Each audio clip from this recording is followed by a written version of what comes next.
I take full responsibility for, you know, my crimes or my charges. I want to say sorry to my family, my mom. My mom got 11 kids. I can't say all their names, you know. My managers, my kids that's not here.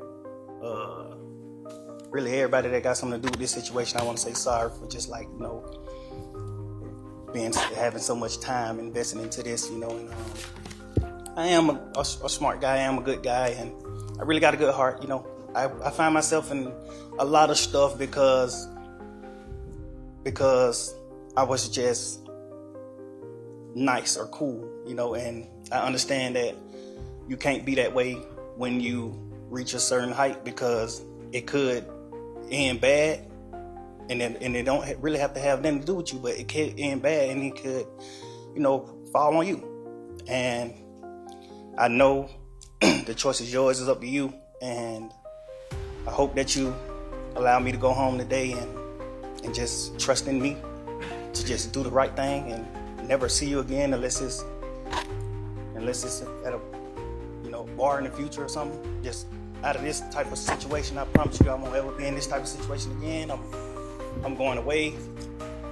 I've learned from my mistakes. You know, I come from nothing and I made something and I didn't take full advantage of it. I'm sorry.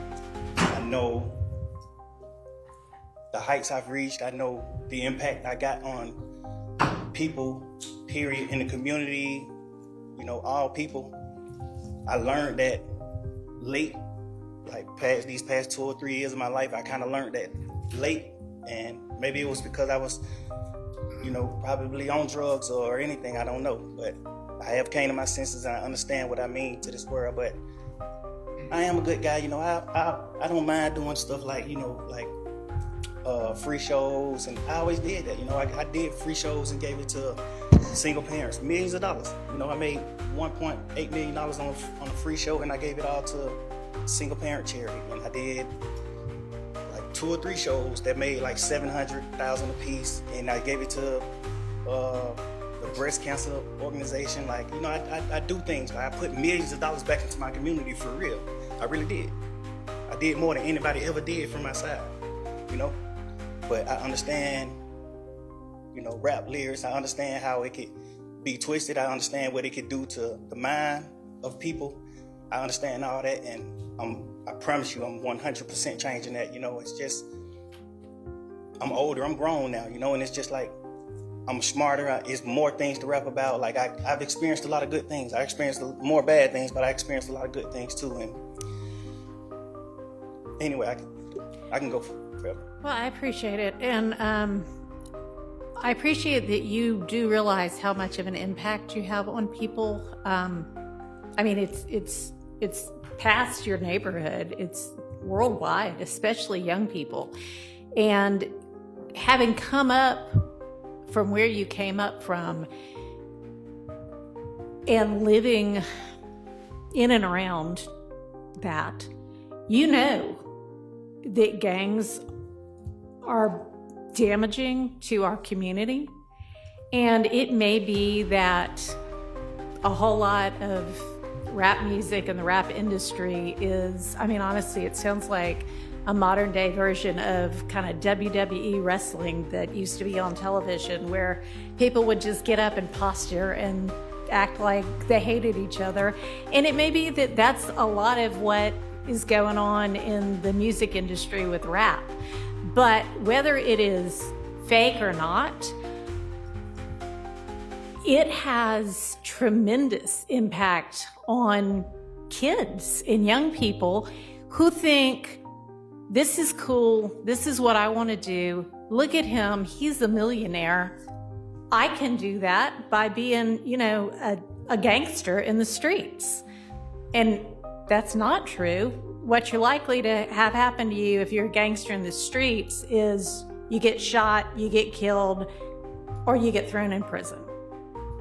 And those are, you know, by far the most likely outcomes. And, you know, you've been in here watching the trial, and you've seen the pictures of Mr. Ryan posing with a gun as big as he is at 15 years old and going out and shooting and killing another teenager. And that's what gangs do, and that's unfortunately a lot of what rap music does. And if you are a modern day John Lennon, you know, I mean, he might have rapped too in this day and age. I don't know, but I know you're talented, and even if you choose to continue to rap, you need to try to use your influence to let kids know that that is not the way to go, and that there are ways out of poverty besides hooking up with the powerful guy at the end of the street selling drugs. And, you know, I know that happens for protection sometimes, but a much better way would be getting an education and setting, you know, hanging around with people who set a good example. And you be one of those people that sets a good example. I mean, all right, so that's my high horse on that. I could also go on. But I want you to try to be more of the solution and less of the problem. All right? All right, so it is not lost on the court that the state, had they been able to come to agreement on certain special conditions, was willing to entirely dismiss the RICO count, was willing to entirely dismiss one of the gang counts, and was willing to entirely dismiss this, you know, machine gun count. Was willing to give a sentence that permitted Mr. Williams to walk out of the door today, and therefore does not seem to be particularly worried that Mr. Williams, if on the streets, would be a danger to society. I'm taking that into consideration in crafting my sentence. And in permitting a NOLO plea to the RICO count and one of the two gang counts, I would not be permitting the NOLO to the one if you were not pleading guilty to at least one of them.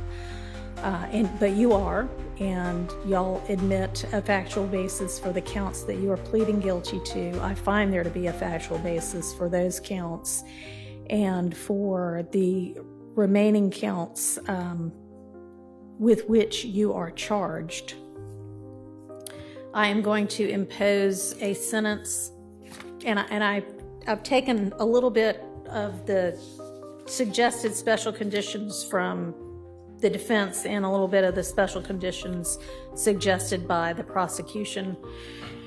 On count one, the court sentence is 20 years to serve 5.